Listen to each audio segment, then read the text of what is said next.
Yesu ashimwe cyane. Ndakuramukije mu izina rya Yesu Kristo w'i Nazareti. Mwifurije kugira igitondo cyiza, saa sita nziza, umugoroba mwiza kandi nanone ijoro rihire, aho uherereye hose mu mpande enye z'isi, ku migabane igiye itandukanye kandi nanone mu bihugu bigiye bitandukanye, ukabasha kumva runo rurimi rwacu rw'ikinyarwanda tuvuga cyangwa kurusemurirwa. Reka tukwifurize kugira amahoro Kristo Yesu atanga. Ubwe yaravuze ngo simbaye nk'uko ab'isi batanga, bahaye amahoro yo mu mutima. Muri 2024 akira amahoro yo mu mutima. Ishya n'ihirwe byose umuntu agira abikura ku mahoro Kristo Yesu atanga. Iyo umuntu afite amahoro, ibyo agezeho bihinduka umugisha. Imana ishimwe cyane. Umudamu bita Hana nta kindi kibazo yari afite. Mu mutima we nta mahoro yari arimo. Arahaguruka abwiza Uwiteka Imana ukuri, arayibwira ngo Mana, umutima wanjye, usome igitabo cya mbere cya Samweli. Imana ishimwe, uraza gusangamo Hana ikibazo yari afite, ngo yari afite agahinda kenshi mu mutima, ngo ntibyashobokaga yuko yakishima.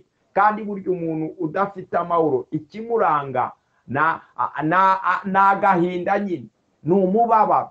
Ariko Imana ngo imuha amahoro, ngo umutima we uhindura nk'uw'umwana, ngo aragenda aryamana na Elukana, Imana imuha Samweli. Iyo ufite amahoro rero muri wowe ugira umugisha. Ese ni iki gitumye ubura amahoro?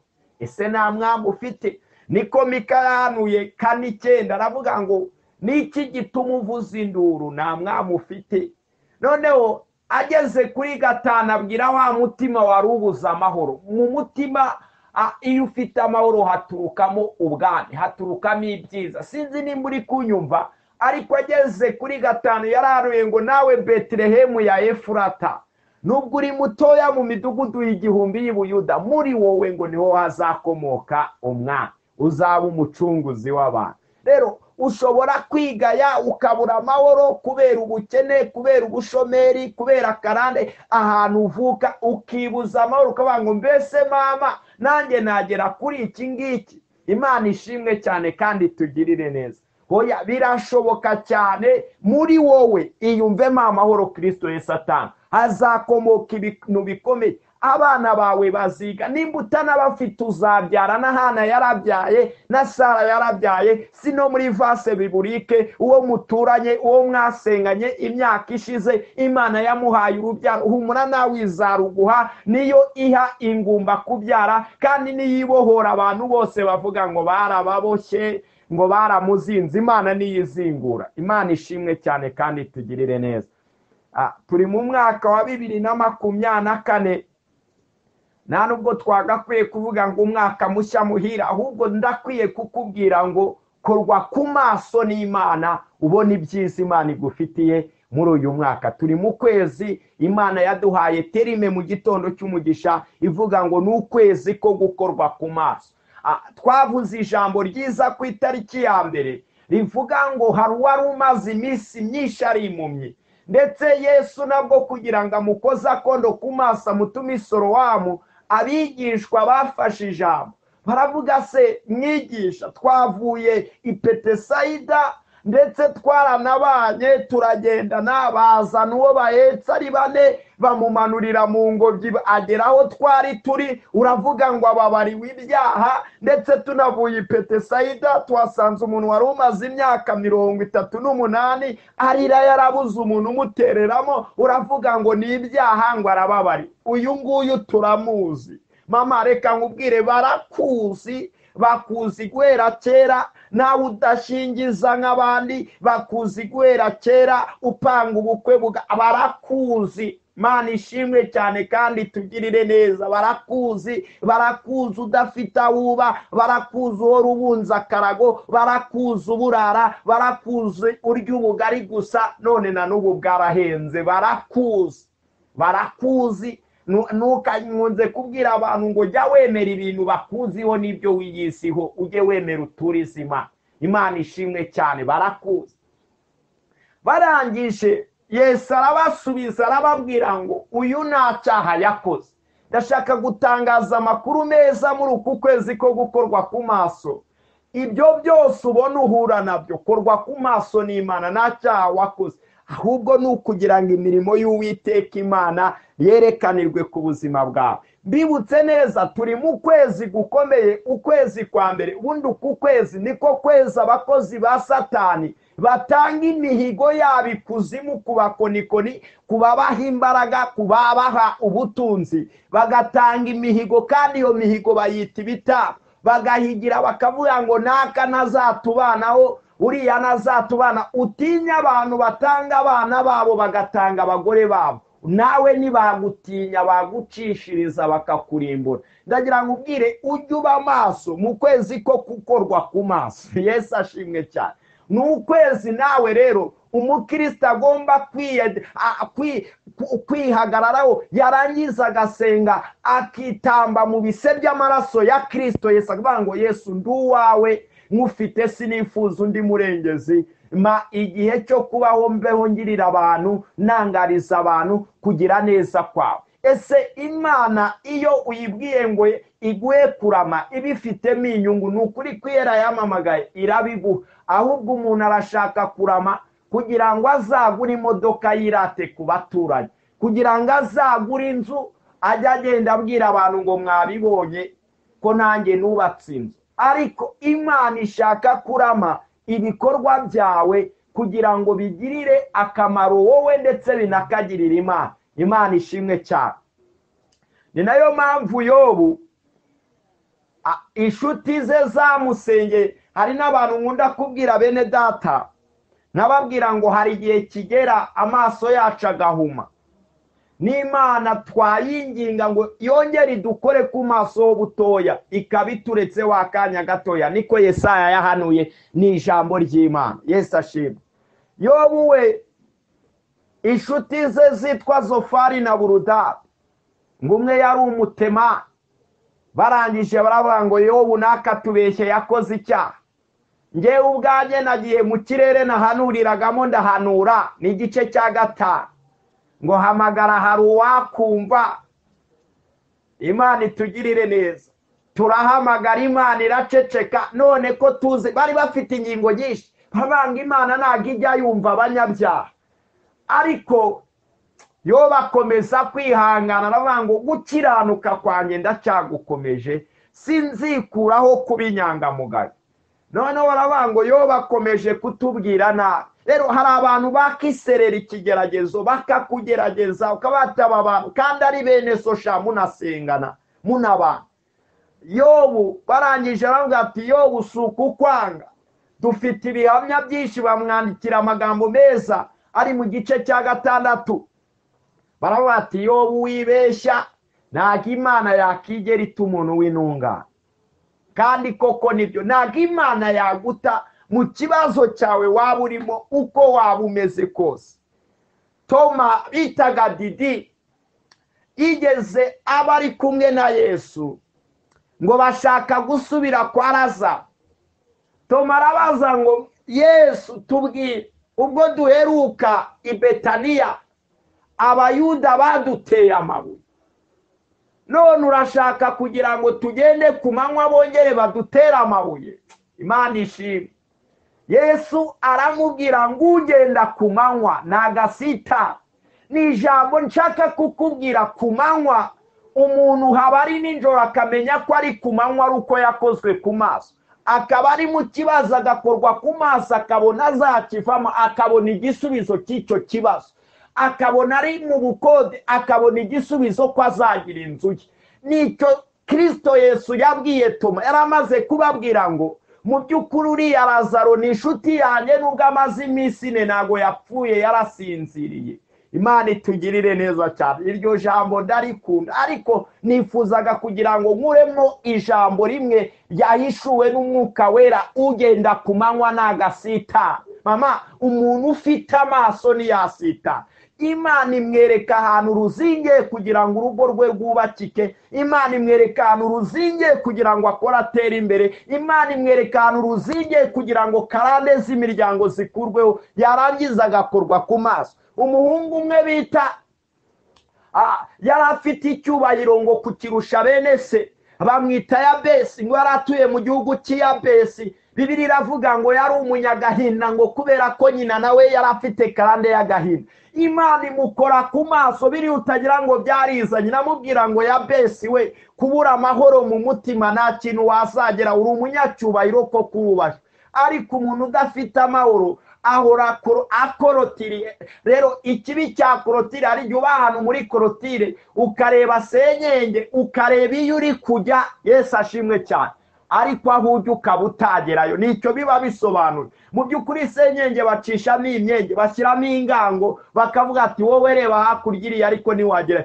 Abantu benshi tubaye muri senyenge harakorotiriye, ureba aho uri kujya koko twakozwe ku maso, kuko ntiwagira icyubahiro cy'Uwiteka utarakozwe ku maso, ariko hakazaho na borokaje senyenge ikakwereka ahantu ureba. Ni nayo mpamvu ukora bikanga, ukabona igishoro wacuruza ukabona byanze, ukabona umuntu ukugirira umugisha ejo akaba arakwanze.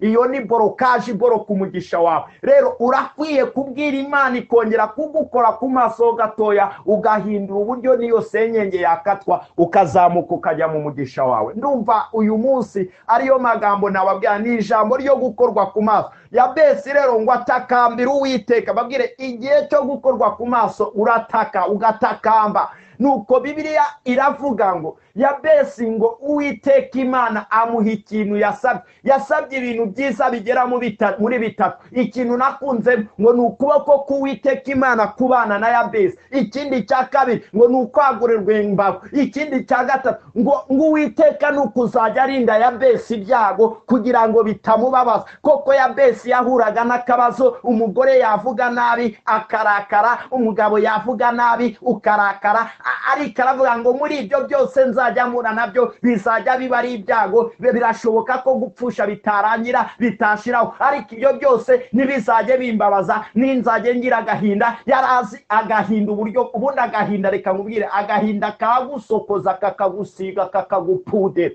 warangiza ugahinduka umukecuru ufite 25. Yabesi yari abizi yuko agahinda kababaza, yari afite byinshi bimubabaza, aravuga ngo ujye ubindinda n'ibimbabaza. Nawe uzi ibintu bikubabaza, uzi ibintu bikubangamiye, ndagira ngo utakambire Uwiteka, umubwire ngo Uwiteka, muri uku kwezi ko gukorwa ku maso, mu gitondo cy'umugisha nanjye ngira umugisha muri iki gihugu mbayemo, cyaba icy'amahanga cyaba icyawe bwite. Imana iguha umugisha, Imana ikwagurira imbago mu izina rya Yesu. Yesu ashimwe cyane. Rero hari igihe tubivuga abantu bakavuga ngo ibi nibi, urakwiye kuzajya utakaba. Nta n'umuntu ukwitayeho nkunda kubivuga. Wowe ubwawe menya umusaraba wawe, ngo nukimumye ebyiri harimo Baritolomayo mwene Timayi ngo zirataka cyane, ngo Yesu mwene Dawidi dukize turengere. Yesu arazikiza kubera ko zatakambye zigataka. Abantu bashaka kuzicecekesha, aho yanuceceke takambira Imana. Niryo jambo ry'Imana. Imana ishimwe cyane kandi tugirire neza. Bantu mukunda igitondo cy'umugisha, muzanyemerere munyandikire twongera iminota, mba numva yaba 40 kugira ngo tuvuge imbaraga z'Imana no kugira neza kw'Imana. Yesu ashimwe cyane. Baritolomayo arataka, nawe urakwiye gutaka. Imana igukore ho gatoya, Imana igukore ku maso, iguhe icyerekezo, nawe wubake nk'abandi, nawe ushingire nk'abandi, nawe ubone minerivare wige kaminuza aho ya nawe Imana ikugirire neza. Haleluya.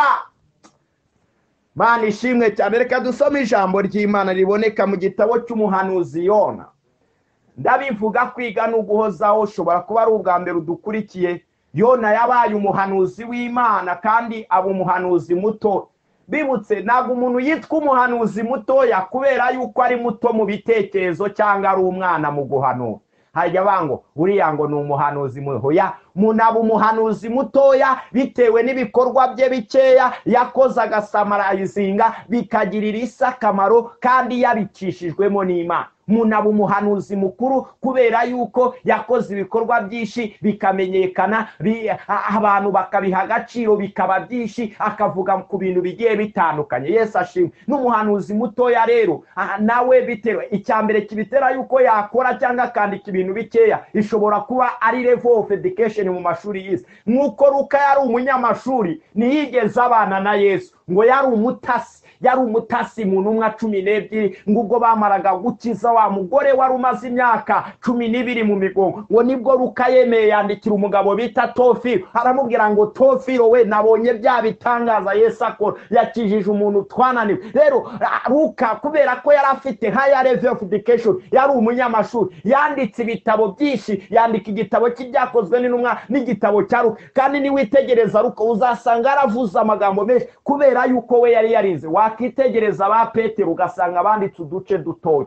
Kubera iki? Wabita none ni bari bakuru. Hari igihe umuntu agira ibikorwa bikeya bitewe n'uburyo nyine ukuntu ibintu bihagaze nk'uko ngo. Rero ni ijambo rya gihanuzi gikomeye Uwiteka Imana yacishijemo umugaragu wayo bita Yona. Yandika igice cya 3, yandika ku murongo wa 6 ndetse na 7. Bibiliya yatubwiye kuri 6, Imana ishimwe, iratubwiye ngo ijambo rigera ku mwami w'Ineneve, ahaguruka ku ntebe ye y'ubwami, yiyambura umwambaro we, yambara ibigunira, yicara mu ifu. 7 aravuze ngo ategeka n'itegeko n'abatware b'intebe, baryamamaza Nineve, bati umuntu wese ye kugira icyo asogongeraho, kandi amatungo y'amashyo n'imikumbi bye kurisha kandi bye kunywa amazi. Mwakire neza ijambo ry'Imana. Shaka kuvugaho gatoya mu masegonda makeya, ngatanga nomero ya telefone, byakunda tukanasenga Imana tugirire neza cyane. Uyu mugabo wari uyoboye igihugu cy'Nineve, abantu b'Nineve bari barananiranye, binywera inzoga na suruduwiri, bababwira kwihana tireka da, bagatuka intumwa n'abahanuzi. Impamvu uyu mugabo bita Yona yabangaga urunuka, bigeze kumutuka. Rero ntugatinya, hari igihe ugera ahantu umuntu akakubwira ngo mubigira intambara abarokore nyine uko nguko. Yona rero ararakara, twavuga ngo yari umuhanuzi w'igifura, arakarira abantu b'Nineve. No mu kubahanurira yabahanuriye atabitayeho ngo Imana izabice, ngo bansuzuguriye Imana. Rero hari igihe umuntu uzanga nimba uri n'umuhanuzi ngo bagusuzuguriye Imana, ibyo ngibyo hoya birakwiriye ko abisi bagusuzugura, kuko ni bene urugo, urahanura ahubwo bakanagukubita. Nicyo cyarakaje Yona ku mahirwe ya 2 asubiye yagiye guhanura, kuko Imana yari izi umutima w'umwami w'Nineve. Yesu ashimwe cyane. Arangije arahanura, aravuga ngo Nineve murapfuye. Umwami yumva rimwe, akorwa ku maso ako kanya, abona ko ikintu yakora igihugu kikarokoka. Turi mu kwezi ko gukorwa ku maso. Niki wakora ngo ubone umugisha w'Imana? Karande z'iwanyu zikurwe, ureba iwanyu mupfa mugize 3 n'itanu. Hari abantu usanga bahumya bavuga ngo reka twihane. Afata ihene n'amatungo, arabibwira ngo urwuri mu rufunge n'ihene nazo ziyiriza, kugira ngo bace bugufi basaba Uwiteka Imana imbabazi. Usome iki gice cyose, ngo Uwiteka agirira umwami w'Nineve n'ab'Nineve imbabazi, kubera ko babonye ikintu bakora. Kandi mbabwire, hari ibintu 3 imbabazi z'Imana bizana. Imbabazi z'Imana, ikintu cya mbere zizana amahoro. Imana ishimwe cyane. Ikindi cya 2 imbabazi z'Imana zikora, imbabazi z'Imana zigokonekta n'ibirere bine. Icya 3 imbabazi z'Imana zituma ubaho ufitanye ubusabane n'Imana. Imana ikugirire neza. Ni mwene so Pastor Imana ishimwe Emmanuel. Duterana ku wa 3 iwacu mu masengesho. Ndashaka kuzajya mbivuga, Imana izajya ibinyibutsa.